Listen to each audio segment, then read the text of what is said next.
फुलवा एक गरीब दुखियारी अभागन विधवा स्त्री थी जो शहर के चौक चौराहों पर भीख मांगकर अपना और अपने 4 साल के बेटे सोनू का किसी तरह जीवन बसर कर रही थी। यह कहानी यूं कही कि फुलवा के साथ घटित यह एक सच्ची घटना है जो मेरी आंखों के सामने ही आज से करीब 1 माह पहले हुई थी। तब से लेकर आज तक जब कभी मैं एकांत में आंखें बंद करता हूं तो मेरी आंखों के सामने उस असहाय दुखियारी गरीब माँ का बिलखता हुआ चेहरा नाचने लगता है, जो अपने बेटे की जान बचाने के लिए आसपास मूक दर्शक तमाशबीन बने खड़े लोगों से मदद की भीख मांग रही थी और कोई मदद को आगे नहीं आ रहा था। और अंत में बेटे के वियोग में ही बिलखती तड़पती सदा के लिए निर्जीव होता उसका शरीर ही बार बार घूमते रहता था। मुझे हमेशा ऐसा लगता था कि जैसे फुलवा की मर्द आत्मा बार बार मुझसे ही यह कह रही है कि तुम मुझे इंसाफ मत दिलाओ, क्योंकि मेरे जैसी गरीब स्त्री की आज किसको परवाह नहीं, मगर उन सभी को जो मेरे और मेरे बेटे की मौत का तमाशा देख रहे थे उन्हें अपनी गलती का एहसास ज़रूर कराना। उन्हें यह एहसास होना चाहिए कि वे लोग ही मेरे और मेरे बेटे की मौत का कारण थे। आज भी जब मैं उस दिन की सारी घटनाओं को लिखने बैठा हूँ तो मुझे ऐसा लग रहा है कि फुलवा की रूह मेरे आसपास ही खड़ी मुझसे ही टकटकी लगाए देख रही है। मैं आज भी फुलवा की हत्या की वेदना और तड़प को सिर्फ महसूस करके ही शहर उठ रहा हूँ। काश भगवान कभी किसी माँ को ऐसी पीड़ा न दे तो कितना अच्छा होता। मुझे आज भी 1 माह पहले का वो दिन अच्छी तरह से याद है। राजधानी पटना का डाक बंगला चौराहा, समय शाम 4 बजे, 14 अक्टूबर 2022। डाक बंगला चौराहा पटना के सबसे व्यस्त चौराहों में से एक चौराहा था। अभी शाम के 4 बज रहे थे। ज़्यादा भीड़ होने के कारण सड़क पर इस समय गाड़ियां धीरे धीरे रेंग रही थी।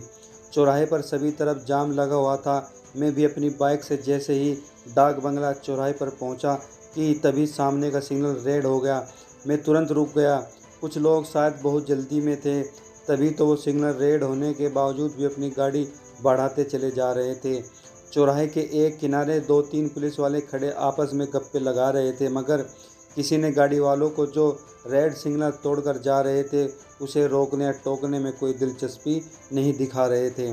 मैं अभी चौराहे पर आकर रुका ही था कि तभी मेरे बगल में एक कार भी आकर रुक जाती है। कार के खड़ा होते ही एक लड़का हाथ में खिलौना लिए पास जाता है। वह कार वालों के आगे खिलौना लेने के लिए गिड़गिड़ाने लगता है, मगर कार वाला साफ मना कर देता है। जबकि कार की पिछली सीट पर बैठा बच्चा खिलौने की ओर ललचाई नज़रों से देख रहा था। उस समय चौराहे पर सामान बेचने वाले और भी बहुत से लड़के एवं बुजुर्ग महिलाएं नजर आ रही थी। चौराहे पर कुछ बच्चे एवं महिलाएं भी भीख मांग रहे थे। भीख तो बहुत कम लोग ही दे रहे थे, मगर उसे मुफ्त का प्रवचन जरूर सुना दे रहे थे। प्रवचन यही तो आज सबसे सस्ता मिलता है हिंदुस्तान में, तभी तो जिसे देखो वह मुफ्त की सलाह एवं प्रवचन रूपी ज्ञान देते रहते हैं। मेरे ठीक सामने वाले चौराहे की दूसरी तरफ 30-32 साल की एक महिला गोद में अपने 4 साल के बच्चे को लिए एक महंगी स्पोर्ट्स बाइक वाले युवक के पास खड़ी उससे भीख मांग रही थी। वह महिला जीर्ण शीर्ण फटी साड़ी पहने हुई थी। गोद में जो बच्चा था उसका भी शर्ट फटा हुआ था। नीचे तो वह बच्चा कुछ पहने भी नहीं था। दोनों के चेहरे देखने से यह साफ पता चल रहा था कि दोनों बहुत भूखे थे। महंगी बाइक पर बैठा रईस ज़्यादा भीख में 5 रुपये भी देता तो नहीं, मगर 5,000 का प्रवचन उस भिखारिन महिला को मुफ्त में अभी तक सुना ही रहा था। वैसे भी जिसके पेट में खुद्दी रहती है तो उसकी बुद्धि तो निकलती ही है। तभी हमारे बाईं तरफ का सिग्नल ग्रीन हो जाता है। उस तरफ खड़े वाहन वाले अपना गंतव्य को जल्दी पहुंचने के चक्कर में गाड़ी को स्टार्ट करते हैं, फुल स्पीड में आगे बढ़ने लगते हैं।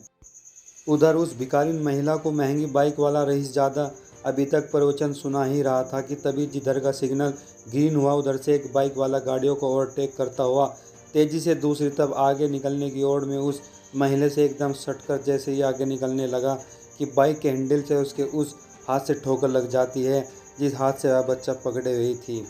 महिला के हाथ से बच्चा छूटकर सड़क पर गिर जाता है। बाइक वाला बिन बच्चे की परवाह किए सरपट भागा चला जा रहा था।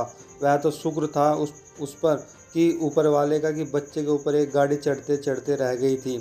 बच्चे की माँ को तो कुछ समझ में नहीं आ रहा था कि आखिर हो क्या गया। वह अपने जिगर के टुकड़ों को सड़क पर गिरा लहूलुहान देख तड़प उठती थी। वह मदद की आस लगाए चौराहे पर खड़े सभी लोगों के आगे गिड़गिड़ाने लगती है, मगर कोई मदद को आगे नहीं आता। चौराहे पर कुछ देर के लिए अफरा तफरी का माहौल बन जाता है। अभी तक पुलिस वाले भी सिर्फ गाड़ियों को इधर उधर भेजने की अपनी ड्यूटी में ही लगे हुए थे। किसी ने उस अभागन गरीब महिला की ओर ध्यान नहीं दिया। वैसे तो हमारे देश की पुलिस राजनेताओं और पूंजीपतियों के कुत्ते भी ढूंढने के लिए गली गली की खाक छानने फिरती है। यही तो आज हमारे देश का दुर्भाग्य था कि यहाँ गरीबों के साथ आज भी सौतेले व्यवहार होता है। सभी पुलिस वालों की कार्यशैली से लग रहा था कि शायद इस चौराहे से किसी राजनेता का काफिला गुजरने वाला था। उस चौराहे पर बहुत सारे गाड़ी वाले खड़े थे। कोई भी घायल बच्चे को अस्पताल पहुँच नहीं सकता था, मगर ऐसा किसी ने नहीं किया। हाँ, उल्टे कुछ लोगों ने अपने पॉकेट से मोबाइल निकालकर उस महिला की बेबसी का वीडियो बनाने लगे थे। क्या समय आ गया था उस महिला का। मदद तो कोई नहीं कर रहा था, मगर उसकी लाचारी और बेबसी को देखकर मनोरंजन सभी कर रहे थे। आज का इंसान आखिर इतना संवेदनशील कैसे हो गया। शायद मैं भी हो गया था, तभी तो मैं भी सभी के साथ मिलकर तमाशा ही देख रहा था। जब मदद की गुहार लगाते लगाते महिला थक जाती है तो अंत में वह अपने घायल बेटे को गोद में उठाकर पैदल ही एक तरफ तेजी से चल पड़ती है। आज तक सड़क तो उस बच्चे का साथ ही था, उसी पर तो वह सोता खेलता और हमेशा रहता था, मगर आज उसके उसी सड़क साथी ने दगा देकर उसे लहूलुहान कर दिया था। महिला के पीछे पीछे चौराहे के पास खड़े सभी लोग भी चल पड़ते हैं।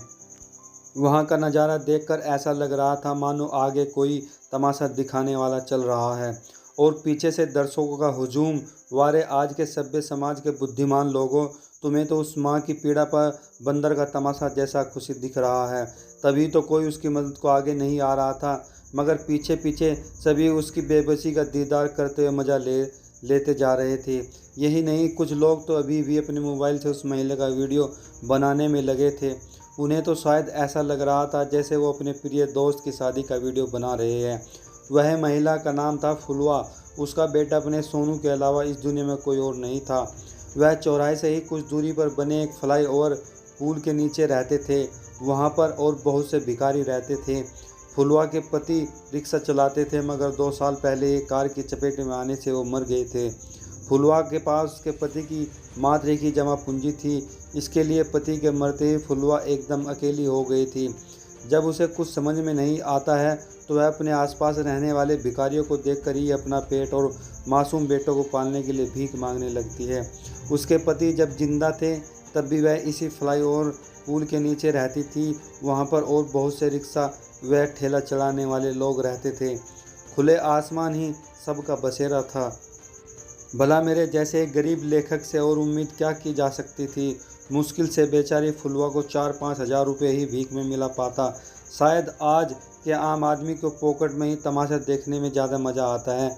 फुलवा हार नहीं मानती। वह भीख से मिले पैसों को लेकर फिर से डॉक्टर के पास जाती है। उसे उम्मीद थी कि शायद अब तक डॉक्टर का मन बदल गया होगा, मगर बिना 50 हज़ार रुपये जमा किए तो यहाँ कोई बच्चे को छूने को भी तैयार नहीं था। डॉक्टर तो भगवान के रूप में होते हैं, मगर आज के इस युग में शायद यह सिर्फ एक कहावत बनकर रह गया था। तभी तो शायद फुलवा के साथ ऐसा व्यवहार हो रहा था। नहीं तो अभी तक डॉक्टर बच्चे के सिर से लगातार निकल रहे खून को तो कम से कम पट्टी बांध कर ही बंद कर सकते थे। अंत में फुलवा को जब किसी से कोई मदद की उम्मीद नहीं थी तो वह थककर हारकर वहाँ से अपने बेटे को उठाकर सरकारी अस्पताल में जाने का मन बना लेती है। बेटे को गोद में उठाते ही उस अभागन दुखियारी माँ का कलेजा धक से रह जाता है। जब तक उसके बेटे की सांसें थम चुकी थी, फुलवा के ऊपर तो दुखों का पहाड़ ही टूट कर गिर जाता है। उसके शरीर का सारा खून सूख जाता है। उसका बेटा ही तो अब उसका एकमात्र सहारा था। फुलवा चुपचाप मूर्तवत बन अपने मरे हुए बेटे को गोद में लिए वहीं ज़मीन पर बैठ जाती है।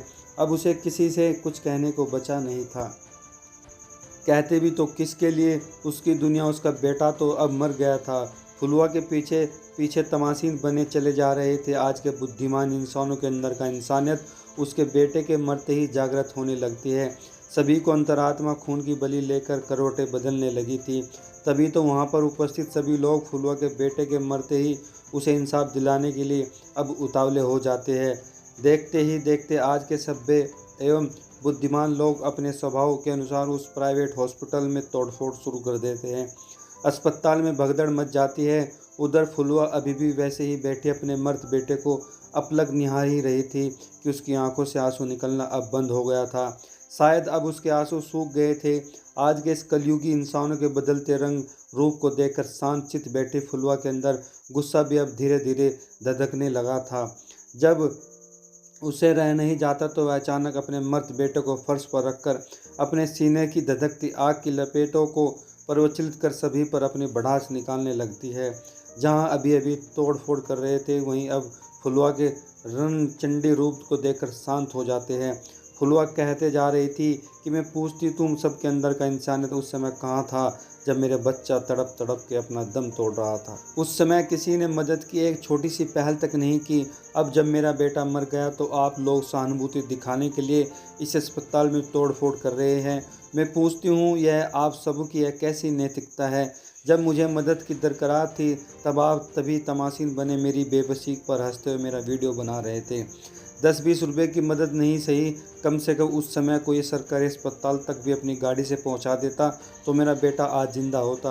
हत्यारा इस अस्पताल वाले नहीं हैं, हत्यारा तो तुम सब हो। अस्पताल वाले तो व्यापार के लिए ही खोल कर बैठे हैं, फिर मुफ्त में किसी का इलाज क्यों करेंगे। मगर तुम सब तो देश और समाज के रचयिता कहलाने वाले आम आदमी हो, फिर तुम लोगों ने भी मुफ्त में मेरी मदद नहीं की।